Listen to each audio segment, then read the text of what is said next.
America first or profit first? Iran mocked Washington's slogan and questioned whose interests US policy really serves amid war. Did Pentagon boss Pete Hegseth eye defense stocks just before greenlighting the war? A new report has raised an alarm. From beating war drums to alleged Wall Street blood profits, Iran taunted the US by linking battlefield decisions to gains for major arms contractors. Branding this a war of choice imposed on Iranians and Americans, Iran sharpened its message just as fears grow that the conflict could tip into a ground offensive. Iran publicly mocked the US administration's America First slogan as the war continued to escalate, portraying it as hollow and self-serving. On March 31st, Iranian Foreign Minister Abbas Araghchi said that the United States had imposed a war of choice on both Iranians and Americans, rather than being dragged into conflict. Araghchi added that nothing says America first like launching a war for profit, directly linking Washington's rhetoric to alleged financial motives behind the war. His remarks came amid reports that a broker linked to US War Secretary Pete Hegseth had explored opportunities to profit from defense-related investments before the conflict escalated. According to these reports, a broker acting for Hegseth sought a major investment in a defense fund in the period just before large-scale strikes on Iran began. The Financial Times reported that Hegseth's Morgan Stanley broker contacted BlackRock in February about a potential multi-million-dollar allocation. The proposed investment targeted BlackRock's defense-focused exchange-traded fund, known as the iShares Defense Industrials Active ETF, IDEF. The approach was flagged internally at BlackRock because of the high-profile status of the client and the sensitivity around defense investments ahead of war. IDEF is designed to invest in companies expected to benefit from rising defense spending and global security tensions. Its top holdings include major contractors such as RTX, Lockheed Martin, Northrop Grumman, and Palantir, all of which are closely tied to US defense and war contracts. These companies are among the key private sector suppliers and contractors for the US Department of War. Notably, Hegseth has been one of the central public advocates of the US military campaign against Iran, strongly backing sustained strikes and escalation. The investment ultimately did not go ahead because the ETF in question was not available for purchase on Morgan Stanley's platform at the time. The Pentagon has denied the entire report, describing the allegations about Hegseth's financial motives as false and fabricated. Meanwhile, Trump hinted at the possibility of bringing the war in Iran to an end soon. I think that the people understand it. We'll be leaving very soon, and if France or some other country wants to get oil or gas, they'll go up through the Strait and Hormuz Strait. They'll go right up there and they'll be able to fend for themselves. I think it'll be very safe, actually, but we have nothing to do with that. What happens with the Strait, we're not going to have anything to do with, because these countries, China will go up and they'll fuel up their beautiful ships and they'll leave and they'll take care of themselves. There's no reason for us to do it. We hit them hard. We got rid of a lot of the radicalized lunatics along the Strait.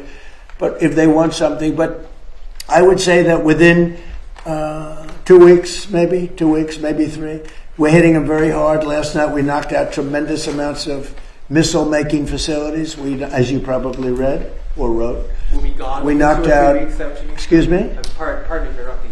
The U.S. will be gone or done with the war? I think with 2 or 3 weeks. Not 3 weeks. If it is, we'll leave because there's no reason for us to do this. Look, problem with the Strait, a guy can take a mine, drop it in the water, and say, "Oh, it's unsafe." It's not like you're taking out an army or you're taking out a country, or they can drop it. Or you can take a machine gun from the shore and shoot a few bullets at a ship. Or maybe an over-the-shoulder missile, small missiles. That's not for us. That'll be for France. That'll be for whoever's using the Strait. But I think when we leave, probably that's all cleared up. Today I heard tremendous numbers of ships were sailing through. We're negotiating with them right now. They've been, again, we have had regime change. Now, regime change was not one of the things I had as a goal. I had one goal. They will have no nuclear weapon.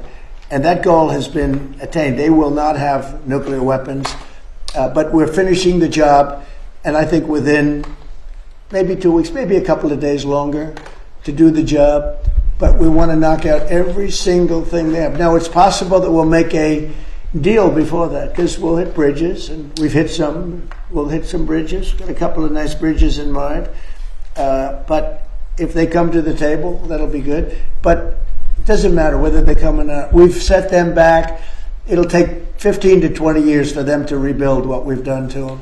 They have no Navy. They have no military. They have no Air Force. They have no telecommunications. They have no anti-aircraft systems.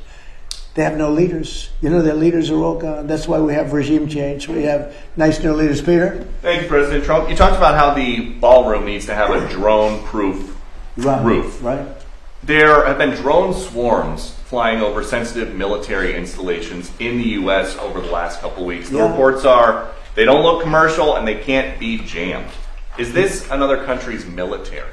I don't think so. We have a great system of. Do you notice that over the last 4 or 5 days you haven't seen very many drone hits? Right? We have some unbelievable anti-drone weaponry that's incredible.